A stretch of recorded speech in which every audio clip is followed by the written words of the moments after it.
लोकेशच्या वाढदिवसानिमित्त इथे एकत्र जमलेलो आहोत। वाढदिवस तर सगळे साजरे करत आहेत, पण हे सगळे वाढदिवस केकशिवाय साजरेच होत नाही।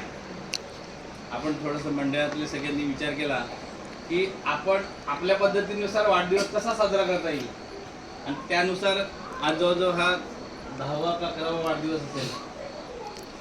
फक्त भेटणं आणि मनापासून शुभेच्छा देणं या पद्धतीने आपण भेटतो, आणि प्रथमतः भेटण्याच्या अगोदर आपण आपल्या पद्धतीनुसार औक्षण करतो। बरोबर, आपली संस्कृती जपण्याचं काम हळूहळू आपण करायला सुरुवात केलेली आहे।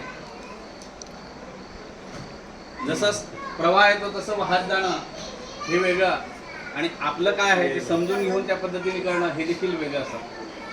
तर आज वाढदिवसानिमित्ताने लोकेशला वाढदिवसाच्या खूप खूप शुभेच्छा मंडळातर्फे सर्वांनी दिलेल्याच आहेत। पुन्हा एकदा त्याला शुभेच्छा देतोय, आणि लोकेशबद्दल बरंचसं काही सांगितलं, आणि खरोखर सांगण्यासारखं आहे।